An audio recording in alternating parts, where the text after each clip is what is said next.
Kato la famille, le RHDP est sorti dans le dos. Oui. Le RHDP a un incroyable talent. Kato.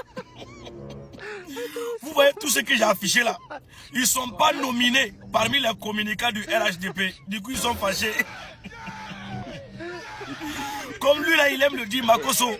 Le procureur est sorti dans le dos. Oui, actuellement là, c'est le ministre qui est sorti dans le dos. Vous n'êtes pas nominé. Vous n'êtes rien dans le RHDP.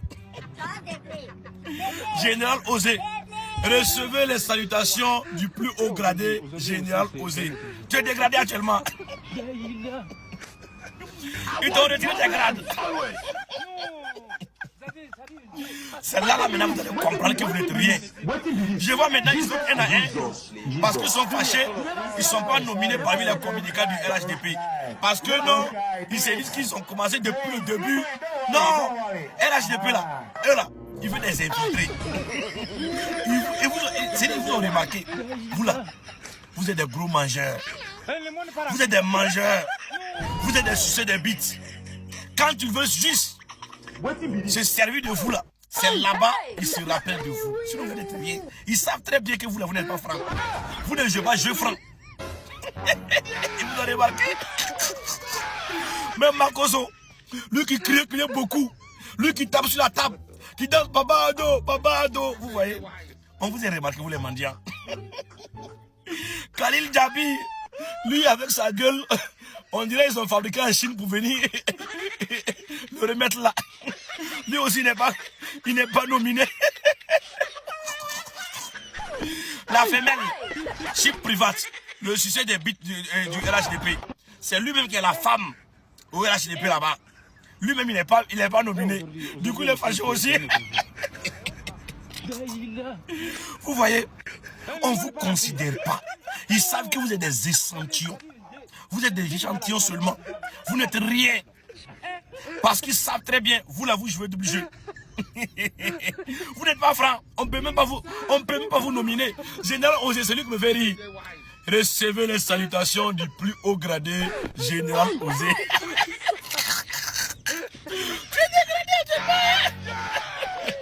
Famille, partagez la vidéo parce que là, ceux-là, ils souffrent vraiment. Ils souffrent.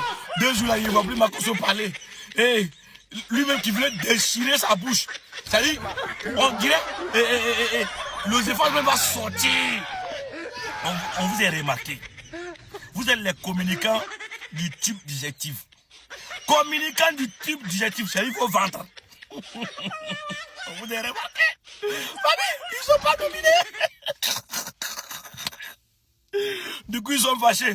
Ils pensaient que non, ils allaient les nominer parce que ils communiquent pour le RHDP. Non, vous êtes les Woubi du RHDP, les moutons de sacrifice, les chefs de funérailles du RHDP, oui. Kato, oui. Ça fait mal. Voilà, ça doit faire mal. Ça doit faire mal. Parce que, de toute façon, vous avez attaqué l'AIS pour le RHDP. Vous avez attaqué tout le monde. Maintenant, on vous dit, vous n'êtes pas dedans. Vous n'êtes rien. Vous n'êtes R. Ça doit faire mal. Hein? Famille, de très très bonnes nouvelles pour l'AIS. Des chefs terreau capturés, neutralisés avec succès. Et si tu viens de l'AIS, tu dois partager cette vidéo au maximum.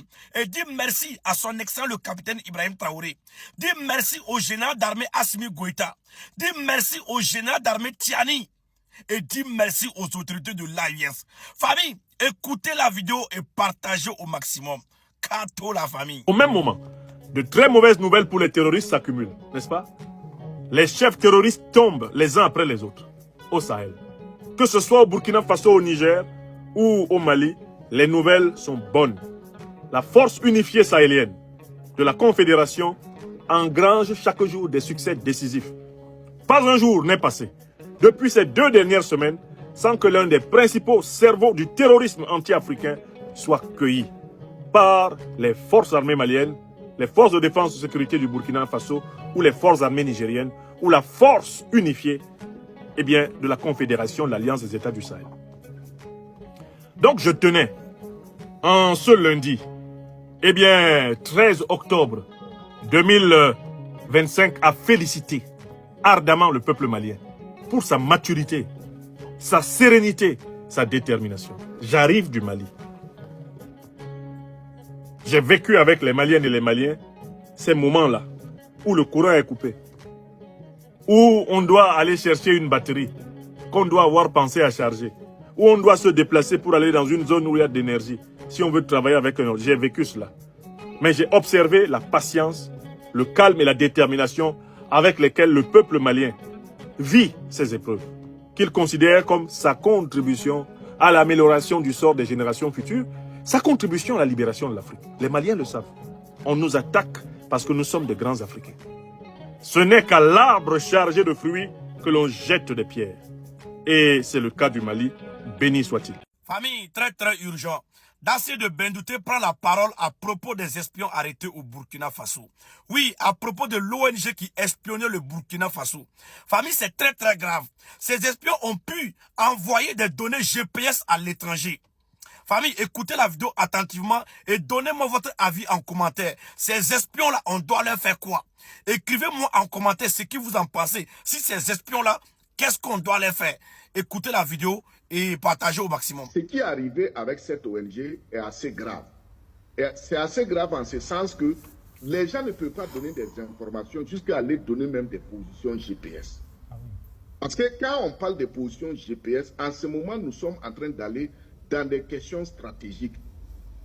Parce que le GPS, quand vous remontez dans l'histoire, le GPS a été une invention. Je rappelle que c'est une femme noire américaine, une mathématicienne qui a inventé le GPS. Parce qu'aujourd'hui, quand on parle de l'Afrique, les gens pensent que les Africains ne sont...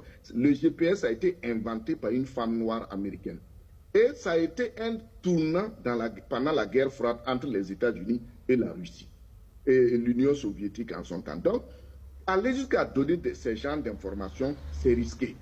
Et cela veut dire que si on donne des informations comme ça, ça veut dire que si on place ces informations GPS sur la carte, on peut localiser tout bâtiment, tout lieu à partir de l'extérieur. Tout véhicule. Et tout convoi militaire voilà. aussi. Voilà. Donc, vous voyez, c'est très sensible et c'est très dangereux. Et il faut se demander aussi, est-ce que ces Burkinabés qui travaillent, ces personnes qu'on envoie faire ce travail, est-ce que ces personnes aussi en sont conscientes de la gravité de la situation? Parce que les questions militaires, c'est des questions généralement très intimes par rapport à un pays. Mais si les individus se mettent à collecter des informations comme ça, moi je pense que vraiment c'est dangereux. Et heureusement que les travailleurs de l'ONG ont collaboré et ils ont accepté de passer aux interviews et à des interrogations. Mais je pense que aussi le pays doit s'expliquer. Le pays qui a amené l'ONG doit s'expliquer. Et maintenant, ça va rester dans les questions diplomatiques.